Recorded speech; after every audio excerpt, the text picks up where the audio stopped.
Welcome बच्चों। हम S block पढ़ रहे थे। उसमें हमने 2 लेक्चर पहले, 2 वीडियो पहले देखे थे, पढ़े थे। इसके आगे हम आज इस तीसरे लेक्चर में आयनन विभव या आयनाइजेशन पोटेंशियल क्या होता है, इससे रिलेटेड बातें डिस्कस करेंगे। तो आयनन विभव, आयनाइजेशन पोटेंशियल किसी भी गैसीय विलगित परमाणु या आयन के बाह्यतम आउटर मोस्ट इलेक्ट्रॉन को हटाने के लिए जितनी ऊर्जा की आवश्यकता होती है उसे आयनन ऊर्जा कहते हैं। आयनन ऊर्जा को हम एसआई मात्रक में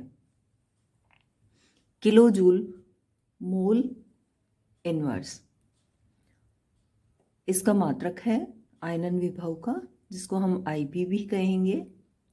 हम यहाँ चूँकि एस ब्लॉक के बारे में बात कर रहे हैं, तो एस ब्लॉक में हम बात करते हैं सभी क्षार धातुओं द्वारा बाह्यतम NS1 इलेक्ट्रॉन को त्याग कर स्थायी उत्कृष्ट गैस विन्यास प्राप्त किया जाता है। अतः प्रथम आयनन विभव के मान अत्यंत कम होते हैं एवं अपने आवर्त में न्यूनतम होते हैं, क्योंकि क्षार धातु हैं, उनमें एक ही इलेक्ट्रॉन होता है आउटर मोस्ट, इसलिए वो उसको त्याग कर और नोबल गैसेस के कॉन्फ़िगरेशन को प्राप्त करना चाहते हैं धातुएं। तो फर्स्ट जो आईपी होता है वो बहुत ही कम होता है। हम बात करें वर्ग में हम ऊपर से नीचे की तरफ जाएं तो मुख्य कोश में वृद्धि होती है, जिससे आकार बढ़ते हैं, और आकार बढ़ने से हमें पता है कि इजीली इलेक्ट्रॉन हम निकालना चाहें तो निकल सकता है। तो आयनन विभव के मान में कमी होगी, इजीली निकल गया तो जो रिक्वायर्ड एनर्जी है वो कम हो गई, इसका मतलब आईपी कम हो गया। तो जब हम वर्ग में ऊपर से नीचे की तरफ मूव करते हैं तो आयनन विभव के मानों में कमी होती है। इसीलिए सीजियम का आयनन विभव न्यूनतम होता है और इसको हम फोटो सेल की तरह उपयोग में लेते हैं। इसके बाद हम बात करेंगे क्षार धातुओं के फर्स्ट आईपी और सेकंड आईपी की। क्षार धातुओं में आपको पता है कि lithium, sodium, potassium, rubidium, caesium, francium हैं। ये मैंने यहाँ पर फर्स्ट आईपी लिखा है और ये यहाँ पर सेकंड आईपी किलो जूल पर मोल में लिखा है। हम देख रहे हैं यहाँ पर कि एक इलेक्ट्रॉन त्यागने के पश्चात फर्स्ट आईपी तो कम होगा, हमने ये बात करी। फर्स्ट आईपी कम होगा क्योंकि एक इलेक्ट्रॉन इजीली निकल जाएगा नोबल गैस कॉन्फ़िगरेशन प्राप्त करने के लिए। एक इलेक्ट्रॉन त्यागने के पश्चात NH2 NP6 का स्थायी विन्यास प्राप्त हो जाता है, आकार छोटा हो जाता है और प्रभावी नाभिकीय आवेश, जिसको हम जेड इफेक्टिव कहते हैं, वो बढ़ता है। अतः दूसरे इलेक्ट्रॉन को पृथक करने के लिए अत्यंत उच्च ऊर्जा की आवश्यकता होती है, जो कि इजीली संभव नहीं है। तो फर्स्ट आईपी कम होंगे और सेकंड आईपी जो है वो बहुत ज़्यादा होंगे। ये यहाँ पर मैंने बताया हुआ है टेबल।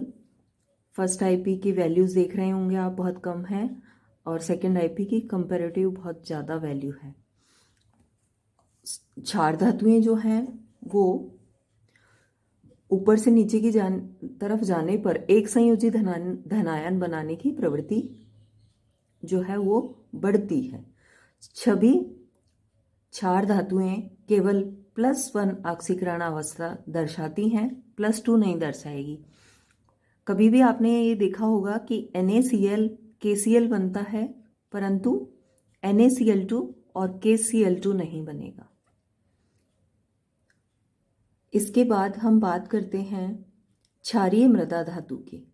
क्षारीय मृदा धातु एल्कलाइन अर्थ मेटल के प्रथम आयनन विभव के मान क्षार धातुओं से उच्च होते हैं, क्योंकि क्षारीय मृदा धातुओं के आकार छोटे होते हैं तथा एक इलेक्ट्रॉन पृथक होने पर स्थायी विन्यास प्राप्त नहीं होता।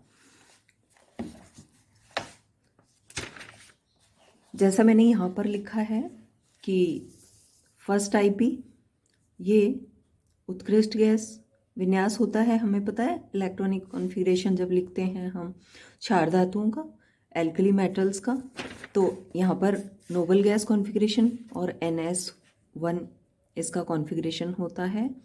तो एक इलेक्ट्रॉन निकाला, यहाँ पर प्लस चार्ज आ गया, तो हमें कम ऊर्जा की आवश्यकता पड़ी। उत्कृष्ट gas alkaline earth metal NS2, इसमें हमने एक इलेक्ट्रॉन निकाला तो उसके लिए आवश्यक ऊर्जा की मात्रा जो है अधिक है। इसके बाद हम बात करें क्षारीय मृदा धातुओं के द्वितीय आयनन विभव की। द्वितीय आयनन विभव के मान क्षार धातुओं से कम होते हैं, क्योंकि दूसरे इलेक्ट्रॉन पृथक होने के पश्चात स्थायी विन्यास प्राप्त होता है। क्षारीय मृदा धातुओं के द्वितीय आयनन विभव प्रथम की अपेक्षा अधिक होते हैं, क्योंकि द्वितीय इलेक्ट्रॉन धनायन से पृथक होता है, जिससे Z इफेक्टिव अधिक होता है और आकार छोटा होता है। तो हम कहेंगे कि वर्ग में ऊपर से नीचे जाने पर आकार बढ़ने के कारण आयनन विभव के मानों में कमी होती है। यहाँ पर ये एल्कली मेटल्स की IP दिखाई हुई है, barium, magnesium, calcium, strontium, beryllium, magnesium, calcium, strontium, barium और रेडियम। इसकी यहाँ पर मैंने बताया है IP किलोजूल पर मोल में ये वैल्यूज़ हैं। मैंने बताया ऊपर से नीचे की तरफ जब जाएंगे तो आकार हमारा छोटा हो रहा है, तो इलेक्ट्रॉन हम इजीली निकाल सकते हैं। तो IP की वैल्यूज़ जो है ऊपर से नीचे की तरफ कम हो रही हैं, और सेकेंड IP कंपैरेटिव ज़्यादा होगी, लेकिन एल्कली मेटल से कम होगी। इसके बाद क्षारीय मृदा धातुओं के द्वितीय आयनन विभव उच्च होने पर भी केवल +2 ऑक्सीकरण अवस्था दर्शाते हैं, क्योंकि विलयन में +2 धनायनों के हाइड्रेशन या जल योजन में बहुत अधिक ऊर्जा मुक्त होती है, जो M+ से दूसरा इलेक्ट्रॉन निकालने के लिए पर्याप्त होती है। यही कारण है कि हमेशा MgCl2 बनता है, MgCl नहीं बनता। क्षार धातुओं के आयनन विभव कम होने के कारण ये सरलता से एक इलेक्ट्रॉन त्याग कर एक संयोजी धनायन बनाते हैं और क्रियाशीलता इनकी अधिक होती है। इसी कारण इन्हें वायुमंडल में खुला नहीं छोड़ते। खुला छोड़ने पर ये वायुमंडलीय गैसों से क्रिया करके विभिन्न यौगिक बनाकर मटमैले हो जाते हैं। अतः इन्हें मिट्टी के तेल में रखा जाता है।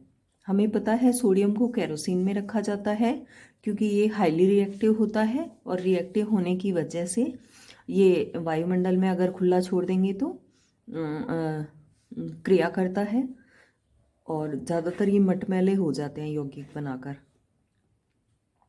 हम वर्ग में बात करें, कुछ ही रिएक्शंस हैं, जैसे Na+O2, तो ये Na2O बना लेता है ऑक्सीजन से क्रिया करके सोडियम, और Na2O + H2O NaOH बना लेता है, NaOH और CO2 से क्रिया करके Na2CO3 + H2O बन जाता है।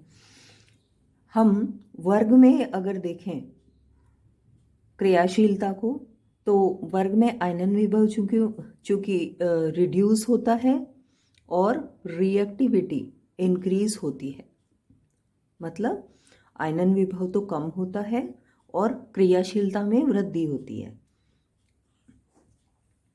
इसके बाद हम बात करेंगे यहाँ पर विद्युत ऋणता और मानक अपचयन विभव electronegativity and standard reaction potential. Electronegativity क्या होती है?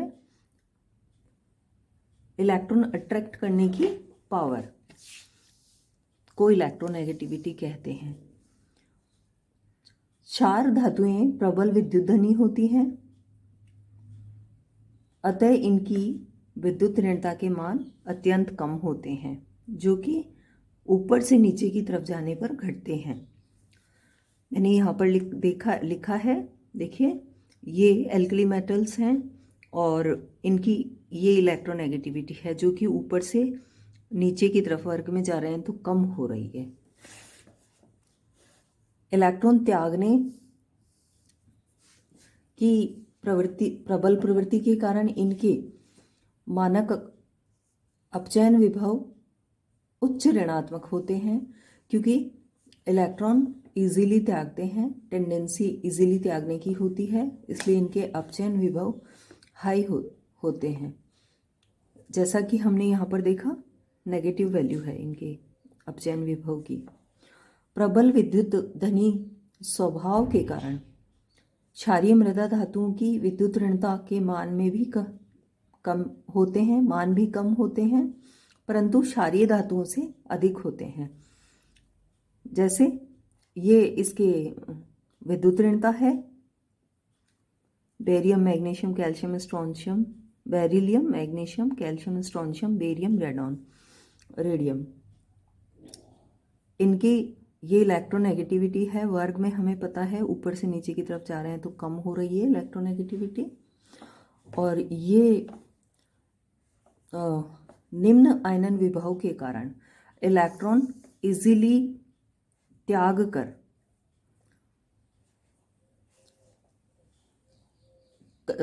देते हैं, चूँकि इनके आयनन विभव निम्न है और विद्युत ऋणता भी निम्न है, तो इस कारण इलेक्ट्रॉन आसानी से त्याग देते हैं। ये सभी तीव्र अपचायक की तरह काम करते हैं। इनके मानक अपचयन विभव के मान उच्च ऋणात्मक होते हैं। जैसा हम यहाँ देख रहे हैं कि जो है इसकी एल्कलाइन अर्थ मेटल्स की बात कर रहे हैं हम यहाँ पर, तो 2 इलेक्ट्रॉन निकाले हमने इस तरह से, और इसके जो मानक अपचयन विभव हैं वो जिनकी वैल्यूज़ काफ़ी ज़्यादा है।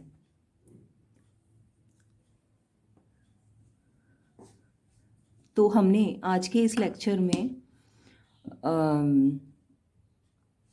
इलेक्ट्रोनेगेटिविटी और मानक अपचयन विभव, और इससे पहले जो बात करी थी वो आयनाइजेशन पोटेंशियल के बारे में बात करी थी, और एटॉमिक रेडियाई, आयनिक रेडियाई हम पहले पढ़ चुके हैं, कॉन्फ़िगरेशन के बारे में पढ़ चुके हैं। इससे आगे हम नेक्स्ट वीडियो में डिस्कस करेंगे। Thank you.